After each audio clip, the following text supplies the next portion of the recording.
अगर आप भी एसएससी सीजीएल की तैयारी कर रहे हैं तो ये वीडियो पूरा देख लेने के बाद आपका इस टॉपिक से पूरे 5 नंबर पक्का समझिए। स्टार्टिंग के 5 क्वेश्चन बहुत ही इंपॉर्टेंट हैं, तो लास्ट तक वीडियो ज़रूर देखिएगा। पहला क्वेश्चन, सॉवरेन शब्द का संविधान की प्रस्तावना में क्या अर्थ है? तो इसका सही आंसर होगा ऑप्शन बी, विदेशी नियंत्रण से स्वतंत्रता। देखिए, मैंने इस वीडियो को आपके लिए एसएससी सीजीएल के पॉइंट ऑफ व्यू से रेडी किया है, और एसएससी सीजीएल में हिंदी और इंग्लिश दोनों ही लैंग्वेज में पेपर आते हैं, तो मैंने हिंदी और इंग्लिश दोनों में ही आपको कवर करवाया है, ताकि आप किसी भी स्टेट से तैयारी कर रहे हैं और किसी भी मीडियम से रेडी कर रहे हैं अपने प्रिपरेशन को, तो ये वीडियो आपके लिए हेल्पफुल होगा। आपके सामने मैंने फैक्ट्स भी रखे हैं, उसको भी देख लेते हैं। सॉवरेन का अर्थ मैं आपको पूरा वीडियो हिंदी में ही बताऊंगा, लेकिन आपको इंग्लिश भी दे दूंगा। अगर आप इंग्लिश से तैयारी कर रहे हैं तो उसको भी जरूर देखिएगा। सॉवरेन का अर्थ भारत किसी भी बाहरी शक्ति या देश के नियंत्रण में नहीं है। भारत अपने सभी आंतरिक और बाहरी मामलों में स्वतंत्र निर्णय ले सकता है। सॉवरेन शब्द स्वतंत्रता संग्राम के संघर्ष और बलिदान की भावना को भी दर्शाता है, और संविधान के अन्य प्रस्तावना भी इसी संप्रभुता की रक्षा करते हैं। सॉवरेन भारत के लोकतांत्रिक और गणराज्य स्वरूप की भी नींव रखता है। वीडियो में जितने भी फैक्ट्स हैं, सभी फैक्ट्स को आप कॉपी पेन लेकर ज़रूर कवर करिएगा। कॉपी पेन लेकर बैठिएगा और हर एक क्वेश्चन का नोट्स बनाते हुए चलिएगा। जितने भी मैंने आपको फैक्ट्स दिए हैं, हिंदी और इंग्लिश दोनों में ही दिए हैं। अगर आप किसी भी लैंग्वेज में तैयारी कर रहे हैं तो आप इसका नोट्स बनाते हुए चलिएगा, ताकि आपका पूरा क्वेश्चन क्लियर होता रहे और आपका पूरा कॉन्सेप्ट भी क्लियर हो जाए। अगला क्वेश्चन, सोशलिस्ट शब्द का संविधान प्रस्तावना में क्या उद्देश्य है? ऑप्शन बी, सामाजिक और आर्थिक समानता। सोशलिस्ट शब्द 42वें संविधान संशोधन 1976 द्वारा प्रस्तावना में जोड़ा गया था। राज्य के कर्तव्य के सभी नागरिकों को समान अवसर, इसमें संसाधन मिले हुए हैं, और नीति निर्देशक तत्व जो कि समाजवादी विचारधारा को भी दर्शाते हैं। सोशलिस्ट शब्द भारत के संविधान को सामाजिक न्याय की दिशा में मार्गदर्शन देता है। समाजवाद के तहत संसाधनों का समान वितरण और अवसरों की समानता सुनिश्चित की जाती है। देखिए, हर एक क्वेश्चन काफ़ी इम्पॉर्टेंट है, और मैंने जो 5 क्वेश्चन स्टार्टिंग के कहे हैं ये तो बहुत ही इम्पॉर्टेंट है, और वीडियो अगर पूरा देख लेते हैं तो इस टॉपिक से आपका पूरा कॉन्सेप्ट क्लियर हो जाएगा। हर एक क्वेश्चन के फैक्ट्स को आप नोट्स बनाते हुए चलिएगा, और आपको कॉपी पेन लेकर बैठना है ताकि आप नोट्स बनाते हुए चल सकें। और आपको अगर क्वेश्चन समझ में आ रहा है तो आप हमें कमेंट करके बताइएगा यस। नेक्स्ट क्वेश्चन है, सेकुलर शब्द का संविधान की प्रस्तावना में क्या अर्थ है? तो सेकुलर शब्द का संविधान की प्रस्तावना में अर्थ, राइट आंसर ऑप्शन बी, राज्य को कोई धर्म नहीं। जी हाँ, और इसमें जितने क्वेश्चंस के फैक्ट्स दिए हुए हैं ये भी काफ़ी आपके लिए इम्पॉर्टेंट है। वीडियो में आपको मैं छोटा ही दूंगा ताकि आप कम से कम टाइम में ज़्यादा से ज़्यादा क्वेश्चंस कवर कर सकें। और सेकुलर शब्द 42वें संशोधन के 1976 द्वारा प्रस्तावना में जोड़ा गया था। इसमें संविधान के अनुच्छेद 25 से 28 धार्मिक स्वतंत्रता की गारंटी भी देती है। सेकुलर शब्द भारत की विविधता और धार्मिक सहिष्णुता को दर्शाता है। सेकुलर संविधान के लोकतांत्रिक और उदार स्वरूप को भी दर्शाता है। आपको हर एक क्वेश्चन का जो फैक्ट्स मैंने दिया है, एग्ज़ाम पॉइंट ऑफ व्यू से काफ़ी रिसर्च और एनालिसिस करके बनाया गया है, तो इसका नोट्स तो आपको ज़रूर बनाना ही होगा, ताकि आपका पूरा कॉन्सेप्ट तो क्लियर होगा ही, ताकि डिफरेंट एंगल से भी कभी कभी क्वेश्चन पूछ लिए जाते हैं एग्ज़ाम में। तो अगर आपका पूरा नोट्स कंप्लीट रहेगा तो आप किसी भी तरह से क्वेश्चन आएगा तो आप कर पाएंगे, इसलिए मैं नोट्स बनाने को कह रहा हूँ। नेक्स्ट क्वेश्चन है, डेमोक्रेटिक शब्द का संविधान की प्रस्तावना में क्या अर्थ है? ऑप्शन बी, जनता द्वारा चुनी सरकार। डेमोक्रेटिक का अर्थ भारत में जनता द्वारा चुनी सरकार होती है, और प्रत्येक वयस्क नागरिक को मतदान का अधिकार होता है। यह शासन प्रणाली जन इच्छा पर आधारित होती है। यह विचार, अभिव्यक्ति और संगठन की स्वतंत्रता को बढ़ावा देता है। संविधान सभा ने लोकतंत्र को भारतीय संस्कृति का आधार माना है और यह शासन में पारदर्शिता और जवाबदेही सुनिश्चित करता है। अगर आपको वीडियो थोड़ी भी हेल्पफुल लग रही है तो आप अपने दोस्तों को भी ज़रूर शेयर करिएगा, ताकि उनको भी आप इस शेयर करने के साथ ही उनका भी हेल्प कर सकते हैं। और जितने भी नोट्स अब हैं, जितने भी फैक्ट्स मैं दिए हैं उसको आप ज़रूर नोट्स बनाते हुए चलिएगा। ये सारे इम्पॉर्टेंट और फैक्ट्स हैं, आपके एग्ज़ाम पॉइंट ऑफ व्यू से बनाए गए हैं। नेक्स्ट क्वेश्चन है, रिपब्लिक शब्द का संविधान की प्रस्तावना में क्या अर्थ है? ऑप्शन बी, जनता द्वारा चुना गया राष्ट्राध्यक्ष। Option B is the right answer. मैं आपको हर एक फैक्ट्स 2-3 फैक्ट्स ही बता रहा हूँ, ताकि आपको कम टाइम में ज़्यादा से ज़्यादा फैक्ट्स और क्वेश्चंस कंप्लीट हो सकें। लेकिन आपको वीडियो को पॉज करके उन सारे क्वेश्चंस का नोट्स बनाते हुए चलना है, और सारे फैक्ट्स काफ़ी इम्पोर्टेंट है। रिपब्लिक का अर्थ होता है भारत की राष्ट्राध्यक्ष राष्ट्रपति द्वारा जनता द्वारा अप्रत्यक्ष रूप से चुना जाता है। गणराज्य की अवधारणा फ्रांस से ली गई है और भारत में सर्वोच्च सत्ता जनता के हाथ में है। गणराज्य व्यवस्था में कोई भी नागरिक सर्वोच्च पद पर पहुंच सकता है और यह भारत की आधुनिक और प्रगतिशील सोच को दर्शाता है। नेक्स्ट क्वेश्चन है, संविधान की प्रस्तावना में जस्टिस के कितने प्रकार हैं? ऑप्शन सी, 3 प्रकार के। तो कौन कौन से? सामाजिक, आर्थिक और राजनीतिक हैं। सामाजिक में समाज में सभी वर्गों के साथ समान व्यवहार, आर्थिक न्याय में संसाधनों का समान वितरण और अवसर, और राजनीतिक न्याय में सभी नागरिकों को समान राजनीतिक अधिकार। ये तीनों संविधान के मूल उद्देश्य हैं और न्याय अवधारणा संविधान की मूल संरचना का हिस्सा है। यह समाज में समरसता और समानता को बढ़ावा देता है। अगला क्वेश्चन, लिबर्टी शब्द का संविधान की प्रस्तावना में क्या तात्पर्य है? ऑप्शन बी, विचार, अभिव्यक्ति, विश्वास, धर्म, उपासना की स्वतंत्रता। लिबर्टी का अर्थ होता है और मौलिक अधिकारों, जो कि अनुच्छेद 1919 से लेकर 22 तक है। ये मौलिक अधिकार इन संविधान स्वतंत्रताओं की गारंटी देता है और स्वतंत्रता के बिना लोकतंत्र अधूरा है। यह समाज में रचनात्मकता और नवाचार को बढ़ावा देती है। स्वतंत्रता का दुरुपयोग करने के लिए संविधान में उचित प्रबंधन भी लगाए गए हैं। स्वतंत्रता संविधान की मूल संरचना का हिस्सा है। नेक्स्ट क्वेश्चन है, इक्वालिटी शब्द का संविधान की प्रस्तावना में क्या उद्देश्य है? ऑप्शन बी, कानून के समक्ष समानता और अवसर की समानता।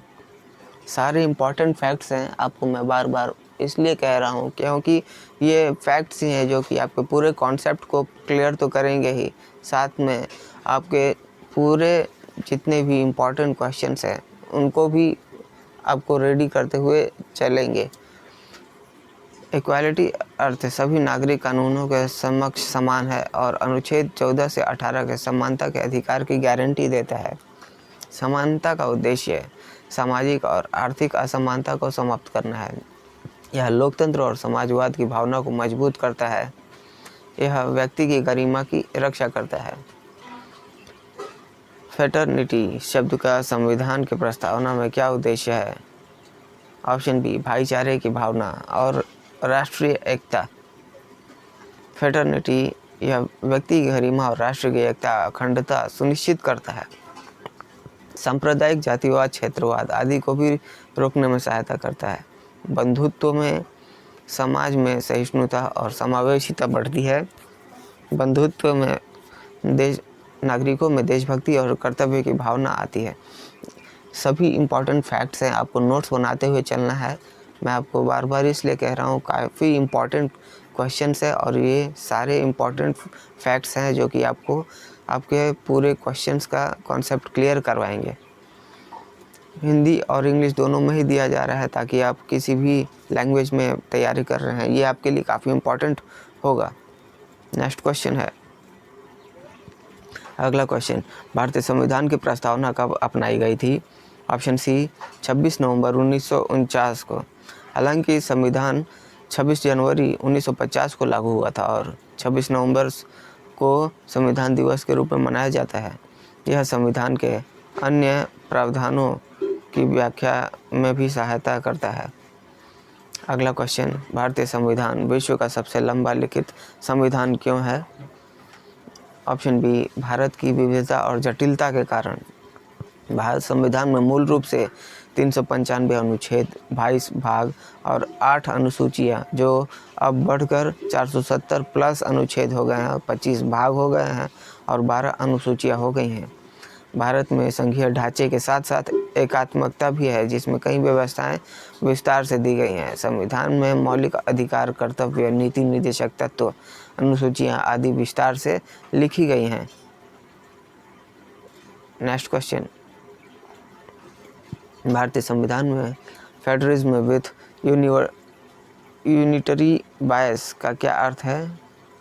ऑप्शन बी, केंद्र और राज्यों के बीच शक्ति का विभाजन पर केंद्रों को अधिक शक्ति देना, और ये 7वीं अनुसूची के तहत संघ और राज्य समवर्ती सूची इसमें बनाई गई है। केंद्र राज्य विवादों में सर्वोच्च न्यायालय का अंतिम निर्णय होता है और व्यवस्था राष्ट्रीय एकता और अखंडता को बनाए रखने के लिए संविधान में संघीय और एकात्मकता को दोनों विशेषताएं देती हैं। वीडियो को पॉज करके आप सारे फैक्ट्स को कवर करते हुए चलिएगा और इसका नोट्स बनाते हुए चलिएगा। भारतीय संविधान का कौन सा हिस्सा ऑस्ट्रेलिया से लिया गया है? ऑप्शन बी, समवर्ती सूची। इसमें केंद्र और राज्य दोनों को कानून बनाने का अधिकार है। यदि दोनों के कानून टकराते हैं तो केंद्र का कानून लागू होता है और समवर्ती सूची 7वीं अनुसूची में दी गई है। यह भारत की विविधता और प्रशासनिक आवश्यकताओं के अनुसार है। समवर्ती सूची का उद्देश्य संघीय ढांचे को मजबूत करना है। सिंगल सिटीजनशिप की विशेषता किस देश से ली गई है? ऑप्शन बी, ब्रिटेन से। और भारत में सभी नागरिकों के लिए केवल एक ही नागरिकता है, भारतीय नागरिकता। नागरिकता अधिनियम 1955 के तहत नागरिकता के नियम निर्धारित होते हैं और सिंगल सिटीजनशिप भारतीय संविधान की एकता और अखंडता का प्रतीक है। नेक्स्ट क्वेश्चन, फंडामेंटल राइट्स की अवधारणा किस देश से ली गई है? ऑप्शन बी, अमेरिका से। और संविधान के भाग 3 अनुच्छेद 12 से लेकर 35 में ये मौलिक अधिकार दिए गए हैं। मौलिक अधिकार लोकतंत्र की आत्मा है। इन अधिकारों को केवल संसद द्वारा उचित प्रक्रिया से सीमित किया जा सकता है और मौलिक अधिकार समाज में न्याय, स्वतंत्रता, समानता की गारंटी देते हैं। अगला क्वेश्चन है, भारतीय संविधान की प्रस्तावना का स्रोत किस देश की प्रस्तावना से प्रेरित है? Option B, America. हम भारत के लोग, ये वाक्यांश भी वहीं से लिया गया है और यह लोकप्रिय संप्रभुता की अवधारणा को भी दर्शाता है। अमेरिका प्रस्तावना ने भारतीय संविधान निर्माताओं को उद्देश्य आदर्श निर्धारित करने में मार्गदर्शन दिया था। प्रेम्बल शब्द का प्रयोग भी अमेरिकी संविधान से ही लिया गया है। भारतीय संविधान में संशोधन की प्रक्रिया किस अनुच्छेद में दी गई है? अनुच्छेद 368। Option B is the right answer. विशेष संशोधन संसद के दोनों सदनों के 2/3 यानी 2/3 बहुमत से होता है। अनुच्छेद 368 संविधान की स्थिरता और लचीलापन दोनों को सुनिश्चित करता है। किस संशोधन को मिनी कॉन्स्टिट्यूशन कहा जाता है? 42वें संशोधन को। और 42वें संशोधन में मौलिक कर्तव्य संविधान में पहली बार शामिल किया गया था। न्यायपालिका की स्वतंत्रता पर कुछ सीमाएं लगाई गई थी। केंद्र सरकार की शक्तियां और भी बढ़ाई गई थी। सुप्रीम कोर्ट ने बाद में कुछ प्रावधानों को असंवैधानिक भी घोषित किया। Next, right to education article 21A को किस संशोधन द्वारा जोड़ा गया है? ऑप्शन सी, 86वां संशोधन। और इसके तहत 6 से 14 वर्ष के बच्चों को मुफ्त और अनिवार्य शिक्षा का अधिकार मिला हुआ है। यह संविधान के भाग 3 में शामिल है। शिक्षा के अधिकार अधिनियम 2009 इसी संशोधन के तहत लागू हुए हैं इससे गरीब और कमज़ोर वर्ग के बच्चों को शिक्षा का अधिकार मिला हुआ है। पंचायती राज को संविधान में किस संशोधन द्वारा जोड़ा गया है? ऑप्शन सी 73वां संशोधन। सारे इम्पॉर्टेंट फैक्ट्स हैं, आप इनका ज़रूर नोट्स बनाते हुए चलिएगा, क्योंकि इसको एग्ज़ाम पॉइंट ऑफ व्यू से ही डिज़ाइन किया गया है आपके लिए। भारतीय संविधान में संशोधन की प्रक्रिया किस अनुच्छेद में दी गई है? ऑप्शन बी अनुच्छेद 368। वीडियो को पॉज करके इन सारे फैक्ट्स का आप नोट्स ज़रूर बनाते हुए चलिएगा। भारतीय संविधान में संशोधन के कितने प्रकार हैं? ऑप्शन सी 3 प्रकार हैं। साधारण बहुमत द्वारा संशोधन, विशेष बहुमत द्वारा संशोधन और विशेष बहुमत प्लस राज्यों की सहमति। ये सारे इम्पॉर्टेंट फैक्ट्स हैं, आपको नोट्स कॉपी पेन लेकर बनाते हुए चलना है। नेक्स्ट क्वेश्चन है, संविधान संशोधन का प्रस्ताव संसद के किस सदन में पेश किया जा सकता है? ऑप्शन सी दोनों सदनों में, और दोनों सदनों में अलग अलग ये पारित भी होता है। इससे विधायी प्रक्रिया में संतुलन बना रहता है। संशोधन विधेयक पारित होने के बाद राष्ट्रपति की क्या भूमिका होती है? ऑप्शन सी हस्ताक्षर करना अनिवार्य होता है, तभी ये स्वीकार्य माना जाता है, और हस्ताक्षर के बाद विधेयक संविधान का हिस्सा बन जाता है और राष्ट्रपति की भूमिका निष्पक्ष और औपचारिक होती है। कौन से संशोधन के लिए संसद के साथ साथ राज्यों की विधानसभाओं की भी सहमति आवश्यक होती है? ऑप्शन सी संघीय ढांचे से जुड़े संसाधन। सारे इम्पॉर्टेंट फैक्ट्स हैं, आपको वीडियो को पॉज करके इन सारे फैक्ट्स का नोट्स बनाते हुए चलना है। भारतीय संविधान में बेसिक स्ट्रक्चर डॉक्ट्रिन क्या है? ऑप्शन बी संविधान के कुछ मूल तत्व संसद भी नहीं बदल सकती, यही है, और यह सिद्धांत 1973 के केशवानंद भारती मामले में सुप्रीम कोर्ट ने स्थगित किया था। सारे इम्पॉर्टेंट फैक्ट्स आप जरूर कवर करते हुए चलिएगा, नोट्स बनाते हुए चलिएगा। बेसिक स्ट्रक्चर डॉक्ट्रिन किस मामले में स्थापित हुआ? Right answer option B Kesavananda Bharati का बनाम राज्य। इसमें इस ऐतिहासिक फैसले में 13 जजों की बेंच संविधान संशोधन की सीमाएं तय किया और बेसिक स्ट्रक्चर संविधान में नहीं लिया, पर न्यायिका से भी न्यायपालिका ने परिभाषित किया है। यह सिद्धांत संविधान की सर्वोच्चता को भी बनाए रखने के लिए है। संविधान संशोधन विधेयक के लिए संसद में किस प्रकार का बहुमत आवश्यक है? ऑप्शन बी विशेष बहुमत।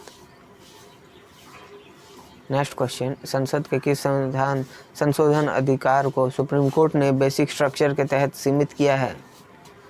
राइट आंसर ऑप्शन सी संविधान के मूल ढांचे को बदलना। और बेसिक स्ट्रक्चर संविधान की आत्मा है, जिसे संसद भी नहीं बदल सकती है।